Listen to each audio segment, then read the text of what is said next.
Itu saya mencoba menjawab tantangan, bisa nggak sih studio kecil, modal kecil, tapi bisa tayang di TV. Oke, terus itu tadi dengan tim yang kecil, sekarang dengan modal yang kecil.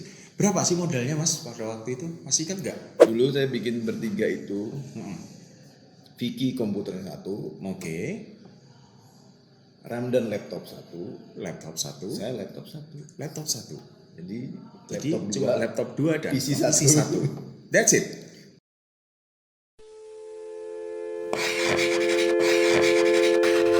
Animpiade Animation for All. Itu mulai dan sampai kemudian untuk membuat serial Mama Papa ini kan berarti ini udah komputer udah banyak. sudah banyak karena dari situ kan Anda buat iklan kan, services itu kan. Nyari duit gitu. Nah, itu kayaknya butuh dari 2 tahun lah. 2 tahun. Ya kan mau nggak kita tahu diri tadi soalnya karena kemudian si Ramdan kan ini kok gini-gini terus gitu tadi Anda cerita gitu. Nah, untuk bikin serial seperti ini butuh modal berapa sih? Dulu tuh Mama Papa dibeli sama Kompas. 1 menit. Sorry. Itu dibeli itu hak tayangnya kan? Hak tayangnya. Artinya IP tetap di Anda. Hak siar selama 2 tahun. Oh, 2 tahun. 2 tahun. Hah? Jadi 1 tahun 1 juta. 1 tahun 1 juta. Berarti 2 tahun 2 juta. 2 tahun 1 menit. 1 menit. 1 episode. Satu episode ya. Iya, 1 episode. Jadi kalau kemarin 30 juta. 30 juta kali 2 kan 2 Ya, 60 juta. 2 bulan. Ya. Emang 2 berapa? tahun. Secara hitungan berapa sih untuk membuat 1 menitan? Karena saya tahu harganya segitu, saya bikinnya segitu.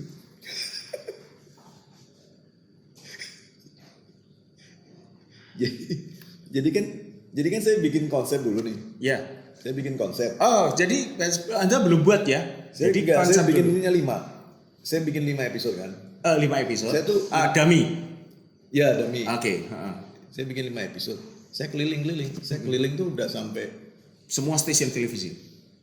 SCTV dulu pernah. Oh, kita udah punya sendiri. Oh, punya sendiri. Oh, oke. Kan dia punya sendiri dulu.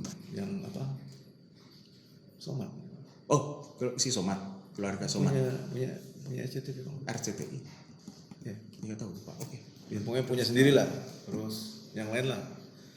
Sampai ke RCTI Indonesia. Astro. Oh, Astro ya. Astro Malaysia. Semua udah. Televisi berbayar itu. Mau yang Malaysia Sudah. pernah saya datengin juga pernah. Enggak tembus. Yang nembus Kompas. Tapi ya cuma segitu. Bukan cuma segitu. Oh, itu standar. Standarnya dia. Standar katanya. internasional. 1 juta. Standar internasional Asia Tenggara itu segitu. 1 juta. 1 menit 1 juta. Hak siar ya. Doraemon pun segitu. Yes. Doraemon agak mahal lah sedikit. Ya. Sedikit lebih mahal. Sedikit lebih mahal. Paling beda 500 ribu. Really? Wah, kalkulator Anda harus siap-siap loh ya. 1 menit 1 juta. Kalau di stasiun televisi. Kalau mau bikin animasi terus dapat duitnya dari jualan ke TV yang nggak laku. Ya bukan nggak laku ya. Nggak nutup. Nggak nutup. Emang nggak nutup. Saya dari awal udah tahu itu nggak akan nutup. Tapi bukan itu salah satunya ya, karena itu hanya sebagai satu. Saya bikin ini bukan untuk cari untung. Saya pengen cuma membuktikan saya pernah. Iya. Saya bisa tayang di TV. Bisa tayang di TV. Kan tadi. Iya. Tadi kan itu cuma itu. Cuma itu aja. Jadi itu. agak masalah berapa dapatnya kan? Pertama itu sama saya ada ganjelan, saya mau bikin cerita. Tadi kan saya membuktikan bahwa Money Monkey itu bisa bikin serial bercerita. Nah, saya nggak, emang awalnya tidak untuk untung. Iya. Gitu. Just proof it, gitu. Untuk pembuktian aja. Ya itu mungkin salah satu blow on-nya juga. Nggak tahu blow on-nya atau pinternya ya. Bukan saya ngomong ya. Oke. Itu blow on-nya atau pinter. Kalau orang kan bisnis, masing-masing punya ini ya, sendiri. Bisnis pasti. Iya. Makanya saya juga masih lu bikin just hanya 1 juta gitu ya. Ngapain lu bikin terus nggak ada untungnya? Yang penting kita nggak rugi. Saya bikin nggak rugi. Nah itu dia. Iya. Saya bikin tuh nggak rugi. Iya. Saya bilang ke Vicky juga kan. Ataukah ya? Sorry. Ini nggak rugi, nggak untung juga. Ya, istilahnya impas lah. Tapi cuma apakah itu salah satu teknik kenapa kemudian Anda membuat desain karakternya seperti itu? Desainnya dari penulisnya si Rendra Ridwan itu karena dia dulu Bukan, maksud saya di situ kan tidak ada leher. Iya, itu dari Rendra Ridwan ya. Udah tidak ada beberapa atau itu supaya paling nggak juga mempermudah dan mempercepat untuk pembangunan. Enggak sih, kita enggak kepikiran sampai Oh, gitu? mudah. Oke. Karena emang desainnya Rendra begitu Nah, ya. Udah. tapi itu akhirnya Anda buat dengan 3D ya? Animasi 3 dimensi. Blender ya. Ya, pakai Blender. Ya. Oke. Itu pertama kali pakai Blender. Jadi itulah awal ya. Awal karya IP yang pertama dari Money Monkey. Yang bikin mahal kan aset kan sebenarnya. Iya, untuk Kita nggak investasi. kita nggak bikin aset. Tidak perhitungkan itu atau Kita karena sudah ada 2D. kan? Asetnya 2D. Kan Oh, backgroundnya iya, benar murah. background. Iya. Benar sudah backgroundnya ada. murah, gambar. Terus angle-angle-nya dipaksain biar simple mungkin. Iya. biar nggak pindah-pindah. Gitu-gitulah. Ya di dalam rumah atau di depan rumah itu aja. Oke, nah itu adalah karya pertama. Artinya IP untuk yang pertama. Kemudian what next? Apa yang kemudian dilakukan oleh your monyet-monyet ini? Oke, kita harus cari untuk ini ngomongin servis atau ngomongin Semua. nyari duit. Coba nyari duitnya. Kalau nyari duitnya Kalau kan nggak- services tetap kan? Services tetap iklan kan. Awalnya emang Oke. Money Monkey dibikin karena kita dulu orang Iya. iklan ya. Akhirnya iklan. artinya butuh duit. Sampai akhir tahun lalu pun masih iklan lah. Masih terus ya, iya. Artinya untuk 2019 services ya. karena itu kan bahan bakar kita. Ya. Ya kan untuk ini. Tetapi selain itu, kalau itu udah pasti ya dari manapun juga Anda mendapatkan itu, kemudian yang menjadi istilahnya yang menjadi tolak ukur adalah IP Anda. Artinya karya yang bisa Anda buat untuk sampai Ya. Money Monkey kemarin buat itu apa ya? Terus kan habis sama Bapak kan, oke, kita perlu bikin yang memang generate revenue kan, generate uang. Pas itu zamannya saya punya anak bayi, si Angga juga punya anak. Nah, ini mulai mikirnya udah beda lagi nih. Nah, Kayaknya. ini anak-anak pada nontonnya YouTube nih kayaknya. Mulai itu kan lagu-lagu itu kan. Tahun 2000 habis mau papa itu 2015, 2016. Oke. 2016 2015. Kayaknya YouTube nih bagus nih. Dia ada AdSense dan segala macam. Iya. Gitu. Ya udah. Kita cobalah bikin produce. Pertama kita bikin channel pertama yang murah-murah dulu lah. Karena emang ini modal dari service terus untuk investasi ke ya istilahnya IP lah. Sebenarnya dulu nggak tahu sih istilahnya. Iya, yang penting pokoknya nggak generate money dari selain service. Ya udah. Kita invest ke YouTube channel itu. Apa judulnya waktu itu? Lagu anak Indonesia, generik aja. Hah? Generik banget. Sampai berapa durasi? Bukan durasi. Episode berapa episode? Enggak, kayaknya udah ratusan. Ratusan. Video ya. Ha. Ratusan video sih. Terakhir ya pokoknya ratusan video lah. Dan apa yang Anda dapat? Memang ada satu revenue atau Ada revenue, ada banyak. berarti sampai sekarang masih bisa dong, masih ada istilahnya ya walaupun mungkin ya. Jadi sebenarnya restart. Jadi kan saya pindah ke Solo itu 3 tahun yang lalu. 3 tahun yang lalu. Ya, 3 Why you setengah tahun yang lalu. pindah ke Solo? Ya banyak penyebab. Banyak penyebab lah. Banyak penyebab. Terus ya salah satunya ya karena apa? Kayaknya di Jakarta terlalu kemana-mana terlalu susah. Padahal keperluan banyak. Iya. Dan di situ Anda masih bertiga. Masih bertiga. Ya itu banyak. Iya. Pas penyebabnya banyak. Pas itu Vicky juga mengalami musibah. Setelah itu kemudian Meninggalkan ini. istrinya. terus Angga juga. Enggak. Angga bukan, maksudnya Angga keluar juga. Enggak. Oh enggak, Angga. Enggak. Terus saya juga pas itu juga wah ini harus ke Solo nih. Iya. Banyak urusan lah keluarga segala macam. Saya Beda. Vicky keluar, saya keluar ke pindah ke Solo. Pindah Solo. Gitu. Cuman saya selama 3 tahun tuh masih bolak-balik tuh Jakarta Solo. Jakarta Solo gitu. Artinya Angga masih di Jakarta, Angga yang operate mengelola yang di Jakarta. Tapi saya intens sih mengelola Tetap, Jakarta dua-duanya. intens selama itu. Cuman emang pas 2019 itu udah mulai nggak intens. Dan di Solo Anda kemudian mendirikan Gomongki. Saya Atau mendirikan Gomongki sudah Money Monkey ya. Solo. Money Monkey Solo. Iya. Mm-mm. Money Monkey Solo ada Gomongki. Ada Gomongkinya. Iya. Oke, tapi Gomongki lebih fokus ke pendidikan. Karena memang Solo kayak buka Ada lahan, ya. pasar baru gitu ya, karena belum bukan ada. pasar baru, buka cari SDM kan nggak ada. Memang nggak ada. Nah iya akhirnya perlu. Artinya kalau ada sekolah animasi di sini kan pasar baru ini, artinya suatu harus membuka pasar baru untuk animasi itu. Karena kan Kita nyari SDM dulu baru buka pasar. Kalau pasarnya sih sudah ada. sudah ada. Maksudnya kalau mau cari job animasi, Buka. pasar. Iya, tapi kan ini biasa pendidikan. Yang pendidikan kan Gomongki. Kita Gomongki itu sebenarnya pasarnya bukan mencari orang, kita pengennya melatih orang, bukan mencari mencari untuk peserta-pesertanya untuk bukan itu. Ya, bukan nyari Tapi duit kalau dari bisa itu mensupport Money Monkey gitu. Iya. Oke. Kalau Gomongki kan dia kemana-mana kan, Ya. dia kerjasama ke BLK, ke BDI, ke SMK, karena memang kita butuh SDM-nya, kita nggak butuh duit. Iya. Karena saya lihat juga Gaya ya, kita nggak butuh duit. makanya gaya kamu. Oke. Nah, yang saya pengen ada beberapa catatan tadi dari perjalanan Mas Yuda dari kecemplung di dunia animasi sampai kemudian mendirikan studio animasi dan kemudian dengan segala dinamika yang ada yang di situ. Oke, saya sekarang pengen memberikan atau bisa meminta catatan kepada Mas Yuda, terutama menjadi seorang freelancer.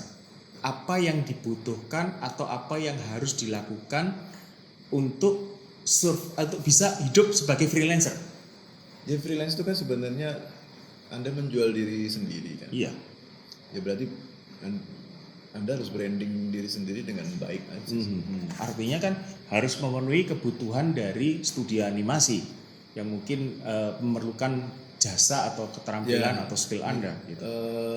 Apakah mereka jadi harus bisa harus generalis? Enggak juga, enggak, maksudnya freelancer itu kalau saya tanya ke semua orang yang pengen kerja sama freelancer, yang penting tuh pertama bisa bekerja sama. Oke. Kedua baru skill. Baru skill ya? Ya. Ya karena animasi teamwork. Iya. Ini kalau kamu skillnya jago, terus tapi nggak bisa kerja sama, nggak bisa take revisi, nggak bisa take note, nggak bisa take brief, cuma itu sih kadang-kadang karena saya dulu pernah di depan saya kan lagi brief nih sama director. Saya duduk sama director, di depannya ada freelance storyboard artis. Storyboard artis. Bagi saya itu orang storyboardnya biasa aja, gini dia pulang gitu. Tapi bagi direkturnya orang Malaysia, that's rude katanya. Itu dia ngomong sama produsernya, jangan pernah pakai dia lagi. How Gitu. come? Maksudnya kalau dunia freelancer tuh kayak gitu. Iya.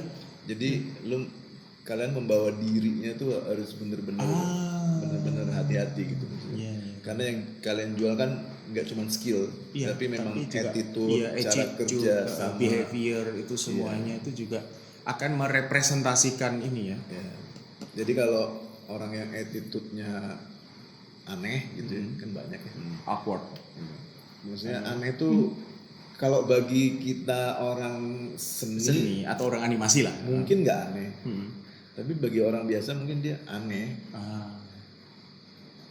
Itu biasanya di dunia freelance susah. Oke, jadi berusahalah untuk menjadi orang biasa, orang normal gitu. Dan tirulah orang normal gitu. Bukan orang normal sih, maksudnya Artinya orang biasa, common lah. bukan common, jadi lebih kayak kan yang Anda jual diri Anda. Iya. Jadi ya harus lebih bisa kerjasama lah, lebih enak. Oke, dan artinya berarti istilahnya skill komunikasi dia Ya juga.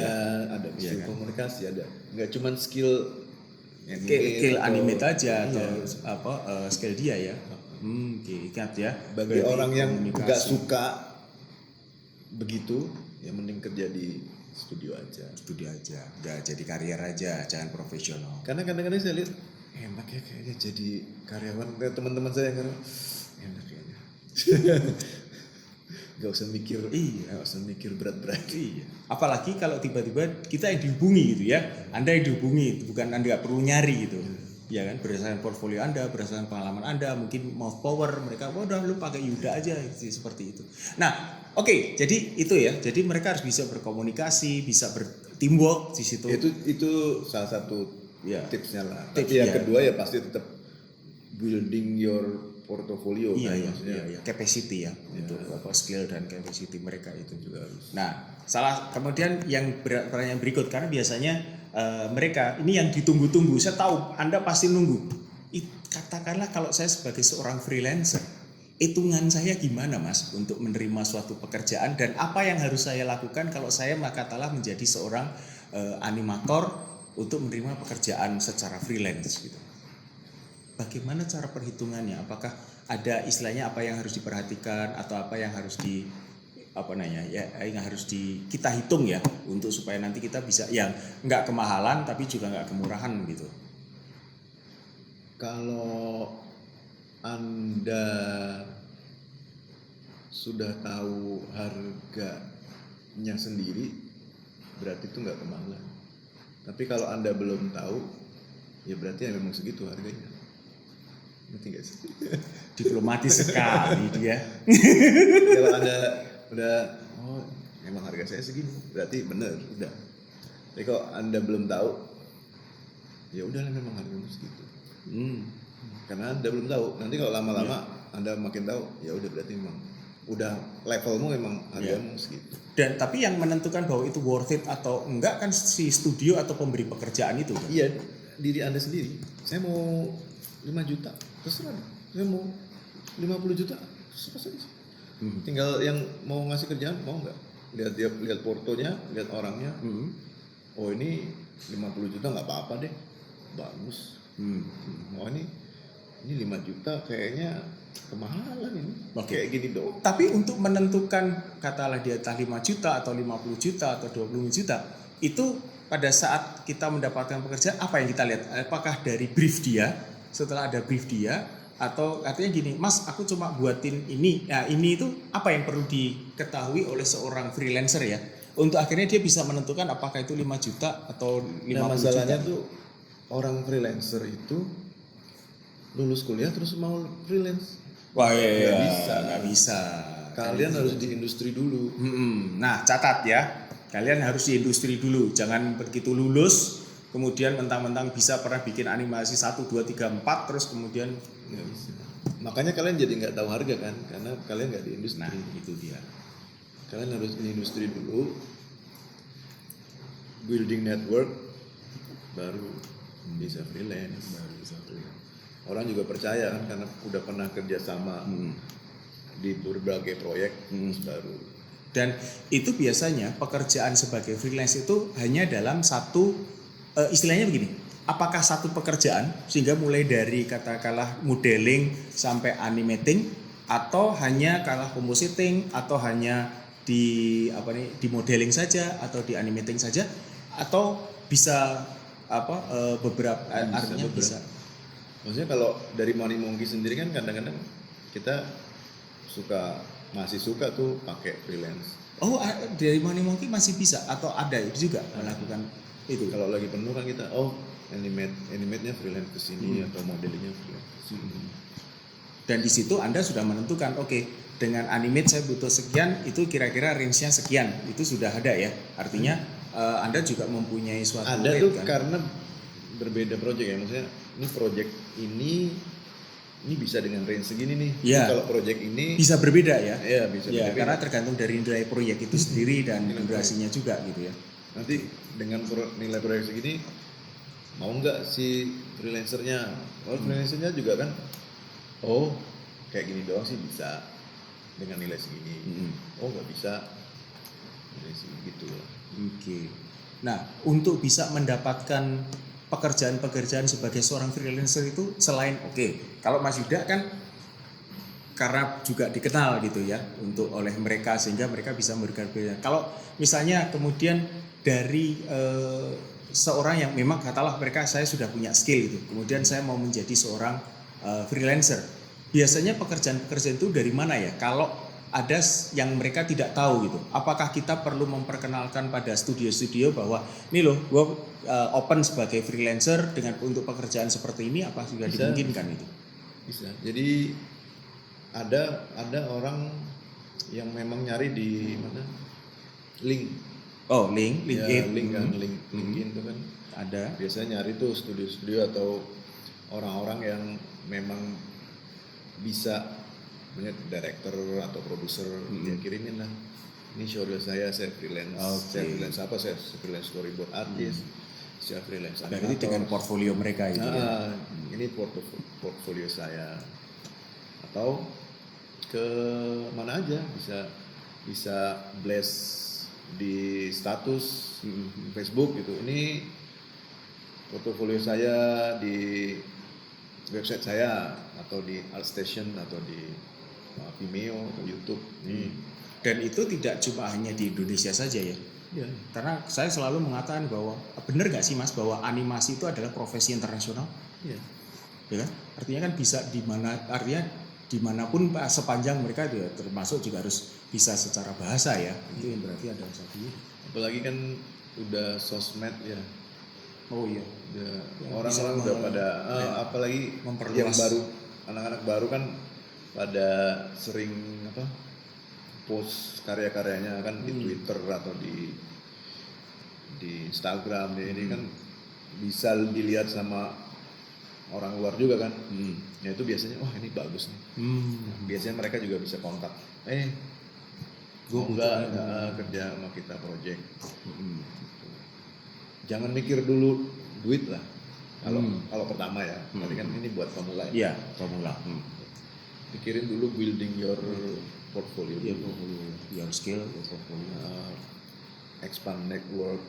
Tapi hati-hati juga, maksudnya kan ada orang yang memanfaatkan juga nih orang-orang baru, diperas lah, nggak dibayar dengan layak. Itu atau, dia. Jadi dilihat aja backgroundnya kan udah ada sosmed kan. Ini orangnya beneran nggak ya? Iya. Maksudnya dengan saya kerjasama dengan ini, oke duitnya kecil, tapi apakah network saya jadi bagus atau apakah portfolio saya juga bagus? Oke, catat itu. Gitu. Ya. Jadi awal-awal pertimbangannya jangan cuma satu, jangan cuma duit, tapi networknya Ya. nambah. Ada yang intangible-nya itu ya istilahnya, yang nggak kelihatan tapi ada mempunyai Ada nilai. juga ini project ini orangnya orangnya nggak dikenal, projectnya juga hancur lah gitu, nggak bisa lah dijadiin portfolio, tapi duitnya gede nih. Terserah. Begitu lah. Bela hajar gitu. Jangan Ya, ada banyak pertimbangan lah ya. Pertimbangannya Itu bisa. Jadi, paling nggak itu catatan Anda sebagai seorang profesional. Oke. Hal apa saja yang perlu dipertimbangkan oleh siapapun yang nanti akan membuka studio animasi? drive pertamanya apa? Kalau drive pertamanya uang, ya udahlah nanti kalian mengejar uang. Ya di studio ya mengejar uang.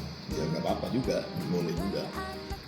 Kalau saya Money Monkey itu drive pertamanya adalah saya pengen membuat cerita. Unyil, kenapa mereka berani ke memberikan DP segala itu? Karena udah pernah ngerjain serial gitu. Serial yang nggak ada duitnya itu. Iya.